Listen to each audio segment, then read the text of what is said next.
Welcome guys back to another episode of Arsenal Transfer News Daily. We are back again with another video. Today is a huge day for the channel as yesterday we hit 1,000 subscribers, guys. You heard it right, and I'm so happy. Oh my god, it's been wow, it's been such an incredible journey. I never knew I would make it this fast, and the fact that this series has been the spearhead of that, trying to get to 1,000 subscribers, it's incredible, guys. It's absolutely incredible, and yeah, so big. And guys, keep the support coming, because this is just the start of it. You know, there's so much more to come, and hopefully, you know, we just keep going and we keep growing as a channel. We'll be monetized soon, which will be very good as well for the channel. That means I can get the money, earn it, and put it back into this channel so we can really make some really good quality videos. But we will get straight into today's Arsenal Transfer News Daily, and we have got some huge breaking news as Pierre-Emerick Aubameyang has now agreed a deal to sign for Arsenal for another 3 years, it has been reported, and this is like very reliable because Fabrizio Romano and Sky Sports have confirmed that Pierre-Emerick Aubameyang will stay at Arsenal for the foreseeable future, and this is huge news for Arsenal. Aubameyang is a very pivotal part of the squad. He has been so good for us. You know, first full year for the club. You know, he won the Golden Boot, and now he just missed out on the Golden Boot, and ever since he's come out of every Premier League player, he scored the most goals. You know, he scored 70 goals, which is absolutely massive. He is such a pivotal part of our squad, especially moving forward, because we are in a rebuilding process. You know, we are trying to rebuild, and you know, someone like Aubameyang, a goal scorer there, we don't really have to worry about that position anymore because we've got such a prolific goal scorer, and I can't wait to see him again next season. You know, especially if he does get a good midfield behind him with the players we are linked with the likes of Aubameyang, which we did talk about yesterday. The deal could potentially be closed, and a few days ago we talked about Thomas Partey being closed. So this is very big for Arsenal if we can get Pierre-Emerick Aubameyang tied to a new deal. You know, he's such a good influence on the dressing room, and you'll really help the people around him, nurture them and help them grow, especially the likes of Bukayo Saka, especially the likes of Gabriel Martinelli, even though he will have Willian behind him as well. But someone like Aubameyang, who just scores goals and goals. He's not the most technical player, but he can be a very good skillful player. We saw that in his second goal against Chelsea. He was absolutely amazing, and again, as I just said, I cannot wait to see him next season. He is such an amazing player. In my opinion, he is the best striker in the Premier League. I don't know about you guys, I mean, it could be a bit biased, but I think since he's come to the Premier League, he has been the best. And it's not like he's been good at Arsenal. You know, this guy was literally tipping Lewandowski in the Bundesliga. This is how good he was, and he had a decent team at Borussia Dortmund, likes of Ousmane Dembele and Mkhitaryan at his prime. He had a very good team there at Borussia Dortmund, and the fact that he's coming to Arsenal, a very bad team, because we are in transition, and with the team he's got, with the absolute rubbish team he's got, you know, he's managed to spur us to an FA Cup final and win the FA Cup as a captain. And again, the Premier League isn't great, 8th, but you know, he was only 1 point off Jamie Vardy from the Golden Boot. I think he scored 22 goals this season as well, and scored around 29 in all competitions. So he's one of the best strikers in Europe. It's as simple as that. And I think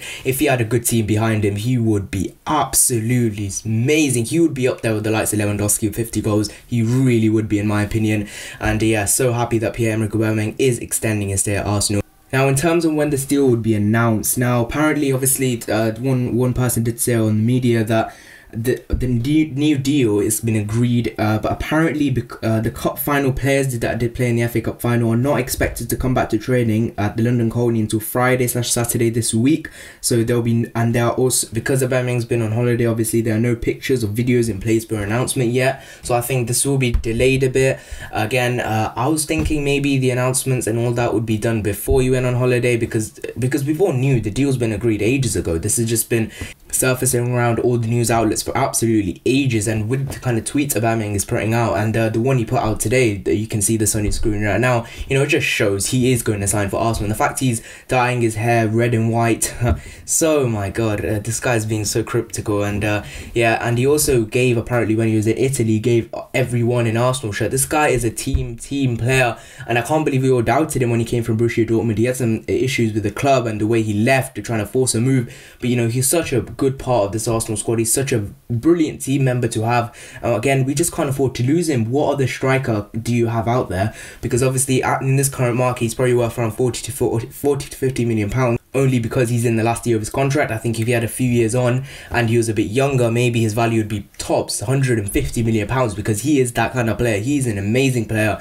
And yeah, £40 to £50 million if we get for him. What could we get for £40 million? Edouard, Moussa Dembele at most, I think. But can Moussa Dembele or Edouard come into the Premier League and score amounts of goals that Aubameyang does, or in competitions for Arsenal? No. So I think we have to hold on to Aubameyang. We just cannot afford to, even if he's going to become one of the top earners at the club. Just get Ozil off the books, to be honest. And yeah, Willian, no one really knows about Willian's wages. There's so many contrasting reports with that one, but it is reported that Aubameyang will sign a new contract at Arsenal. £300,000 deal has been agreed, and this is done. This is basically done, guys. Believe it or not, this has been done. And Fabrizio Romano has confirmed it. He never really gets things wrong. Sky reported it, and this will soon be official when obviously the players come back and the announcements and the videos and for all that are done. So expect this to be announced in the next week or so. So that is the news, that Aubameyang pretty much has signed a new contract and will be confirmed in the coming days or in the next week. Next bit of news is on Philippe Coutinho. We are talking about this geezer once again, and we did talk about yesterday that apparently Raul Snelly being sacked could add a twist to this deal, especially when negotiating with Barcelona, but apparently it's not made a difference, because Arsenal apparently put a proposal to Barcelona for Philippe Coutinho.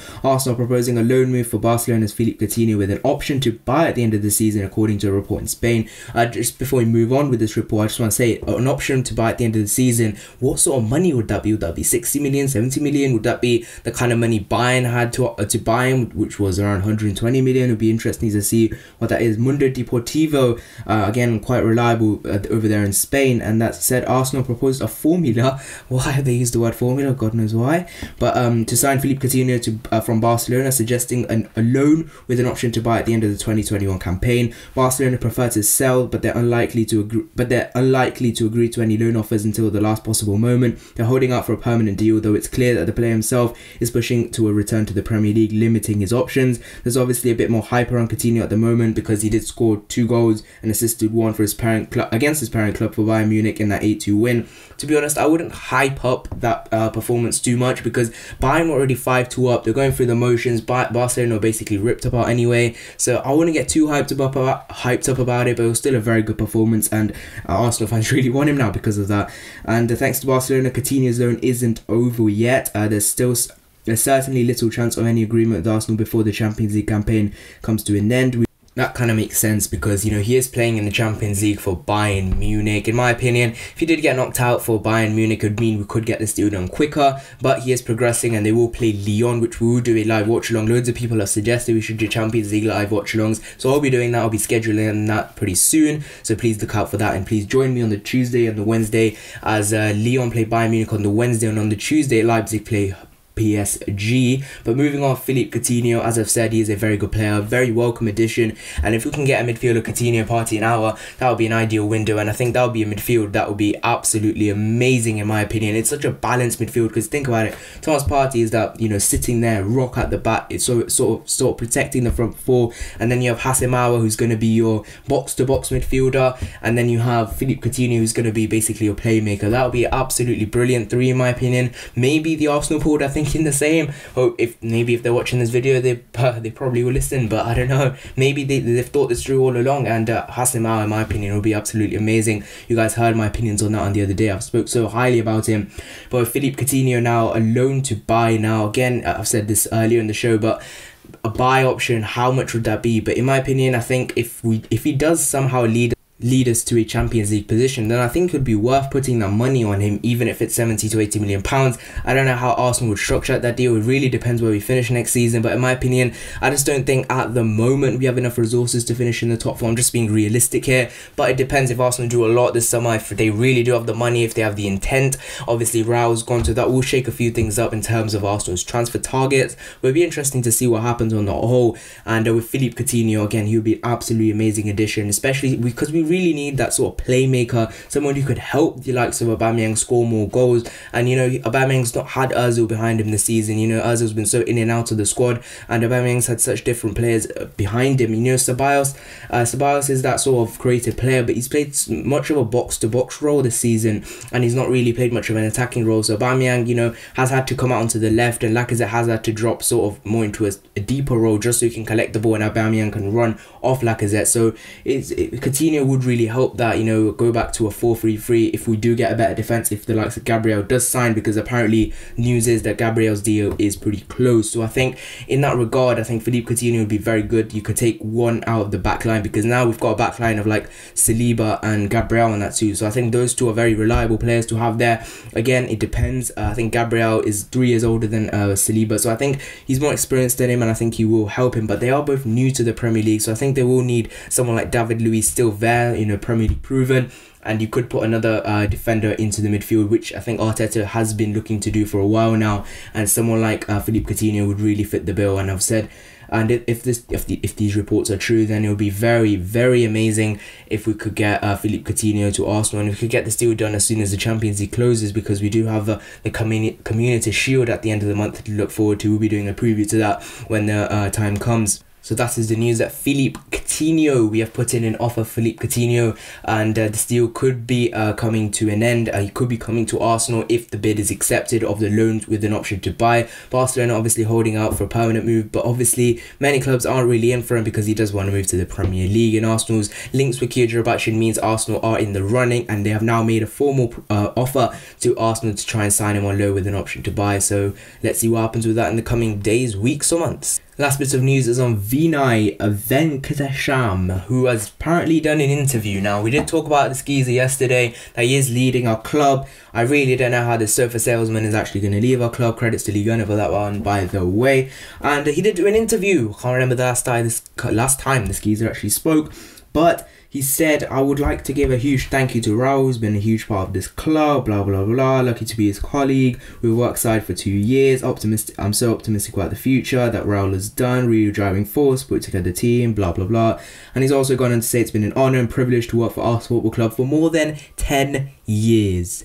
I said it right. 10 years. What has this geezer done? Can't be. Oh my god, don't even get me started on this. But he said he loves this club apparently, and I love many people that work at this club. Spent pretty much every waking minute oh my god, every waking minute thinking about how we can improve and achieve our goals, mate. If you actually cared about this club, you would have done this ages ago, mate. And he also says, comes with huge responsibility. For the weight of the responsibility, usually thankful, grateful for God, Josh, Stan, Arsenal board, for trust. Oh yeah, you're just going to say that, mate. What are you actually saying? Oh my god. We are fortunate to follow by a huge 100,000 billion fans, and we have extraordinarily huge history of success. Our fans expect and our fans demand that this football club wins trophies, and in England as well as in Europe, which fuels me the expectations. Mate, if you actually have expectations, please deliver and sign the likes of Thomas Partey. Spend the money. We started last season full of expectation. We looked forwardly. Unfortunately, it's not worked out, and we changed coaches, which obviously wasn't part of the plan. Then we hit virus. Obviously blame on the virus, but yeah, we can't really say much about that. And then we saw August 1, Wembley winning our 14th record FA Cup, which was a sign of progress. Was it? FA Cups are one-off games, bro. Okay, whatever. Which we can look forward to real optimism. I think Mikel Arteta, absolutely fantastic, dynamic head coach, forms a formidable team with Edu Gaspar, who is our technical director. And if we look at our academy, I think we're in really, really strong hands with Pert and Hasfami, who have some most exciting young talent in the league. I do agree with that, to be honest. We didn't achieve our expectations last season. I can stop talking about that. Just look to the future, bro. But I think we're on the absolutely positive trajectory and we're on the right path. That message really is, we need to improve, we need to focus, blah, blah, blah. You would have seen in a couple of weeks, this involves making difficult decisions, obviously because of the redundancies. The decision made sure that we have the right structure, right side of the organisation going forward into a very different world. And yeah, he just said stuff like that. We have to make tough decisions. We have in Edu and Mikel, two individuals who are responsible of our technical plan. Now, one thing I'm going to say about this is that Mikel Arteta being part of the transfers is actually very good, because then now he can speak to Edu to try and get these deals done, which is actually very good because he is part of what he wants. Because Unai Emery didn't really have that sort of thing where he could be part of the transfer business. You know, Emery said he wanted Zaha, he got Pepe. I mean, if a manager doesn't get what he wants, he's not really going to last that long because he's not trusted by the board. Vina also goes on to say that they need to communicate better with our fans. I mean, why are you saying this now? Well, you've been here for 10 years and you're saying this now. God. Finally, he also says there's lots of other areas we're going to be addressing, trying to make organisation as efficient as possible and high performing. Mate, do that on the pitch and I'll give you that, mate. Okay, but because we could do that, I need to best ability. Could do on a. I can't even be asked on this, but yeah, we just need to read this out. But I think the key message for our fans is that we all want exactly the same thing. We all want Arsenal Football Club to be back where it belongs, competing for the winning the best trophies in the game. That's what fuels us, that's what our focus is, and that's what they want to do. In terms of the board, we work very, very closely, so we're in regular contact with the owners every single day. Mate, can you just ask the owners to give us £200 million so we can fix this team? Oh, please. We've been active in the market. We're in Willian, and to be fair, we have been active in the market in terms of trying to make offers, trying to get deals done, which is pretty good. And he's also gone on to say it's going to be very challenging, and he says our objectives is trying to win the biggest trophies. Now, what I'm thinking is, are we going for the league next season? Because if we are, we really need our Philippe Coutinho and Thomas Partey this summer. I'm just saying. And he finishes off by saying, this football club's been here for 135 years. We've got hundreds of millions of fans and we want to succeed. We want this football club to succeed. It's in our heart and our passion. That's the responsibility to deliver on those expectations. That's what it's all about. So yeah, Vinay, you've said some good things there. You've said exactly what we want to hear. Now you need to do this in the transfer market. As simple as that, isn't it? Do it in the transfer market and I'll believe you. But I don't think this bold-headed guy can actually lead us forward. This guy's hairline is as far back Arsenal can actually go. To be fair, can't really say much more than that, can I? So yeah, that is the news that Vina has given an interview saying that he's actually going to do something this summer. But I'll believe it when I see it.